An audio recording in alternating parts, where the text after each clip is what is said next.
The old rules did not fade. They snapped. What began in Tehran looked like a strike. Within minutes, it behaved like something larger. This was not just another Middle East flare-up. It was a systems event. The first images showed impact. The first meaning came later. Because the visible blast was only the surface. The deeper rupture was structural. And that is where this story begins. If this was supposed to be limited, why did the first hours already look like regime fracture? The confirmed baseline matters. Operation Epic Fury began on February 28, 2026. Major reporting and official material both treated it as real. That does not settle every detail. Battlefield claims still moved inside fog and speed, but the operation itself entered the record, so the first task is discipline. What is confirmed stays confirmed. What is reported stays reported, until stronger evidence appears. That difference is not technical. It is the difference between analysis and noise. But confirmed by whom? And how far does that confirmation actually go? Then the strike crossed a line. Ali Khamenei was reported dead in the opening wave. Major independent wires carried that as real. Once that happens, the event changes shape.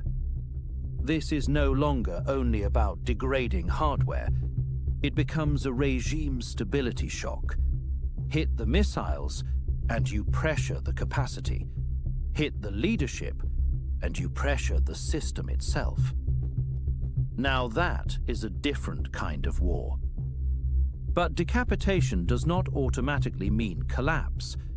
If the head of the system was hit, why did the system not stop? Iran's answer did not stay narrow. The retaliation widened outward across the region. Israel, US facilities, and Gulf states entered the pressure field. That matters because scale is meaning.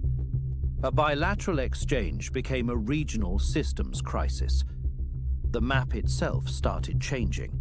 Airspace, capitals, bases, and civilian movement all began to feel the war. The strike radius was no longer symbolic, it was operational. And the widening pattern raised a harder question. Why hit the allies around the battlefield instead of only the battlefield itself? Now the contradiction appears. Public language spoke about limited, focused objectives. The visible consequences looked much broader.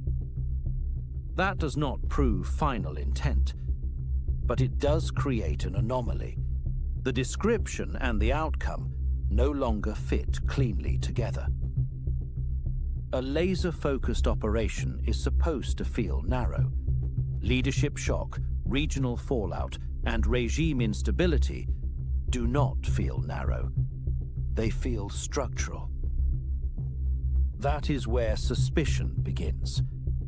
How can a laser-focused operation produce this kind of political and regional shock? By now, the pattern is unmistakable. This is not just strike and response.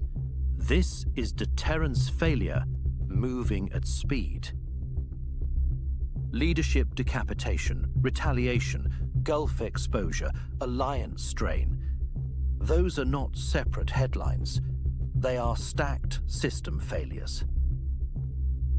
That is why the story feels larger than the map. Too many layers broke too quickly. The old containment logic did not hold. And when failure arrives this fast, it usually began earlier.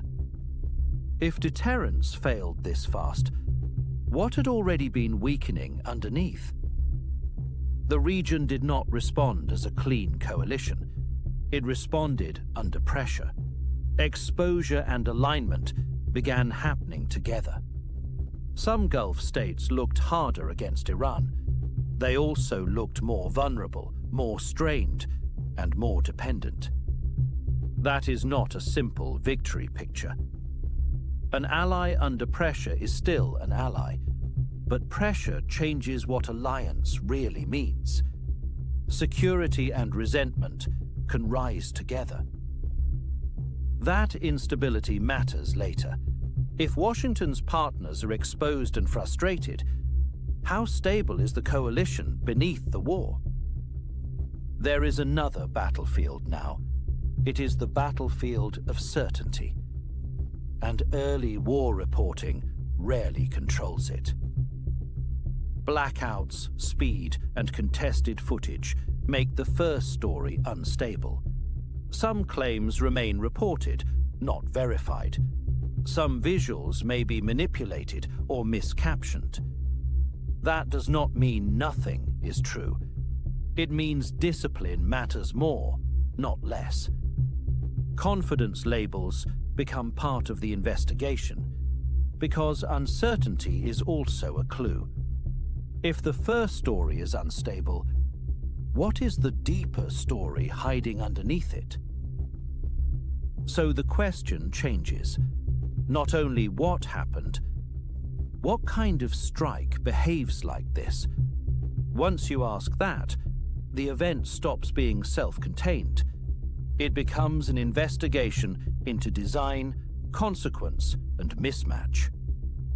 That is the real turn. A limited strike is one story. A regime fracture structure is another. The season lives in that gap. And the gap changes everything. Because once you ask what the strike was really designed to do, the story changes completely. February 28th was the rupture point, but it was not the whole beginning. That is the final correction.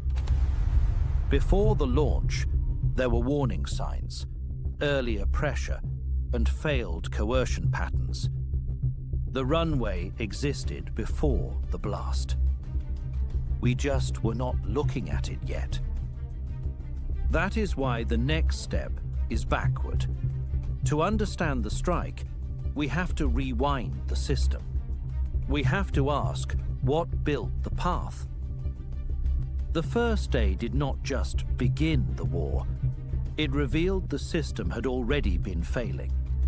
Before the first missile, the pathway to this war was already being built.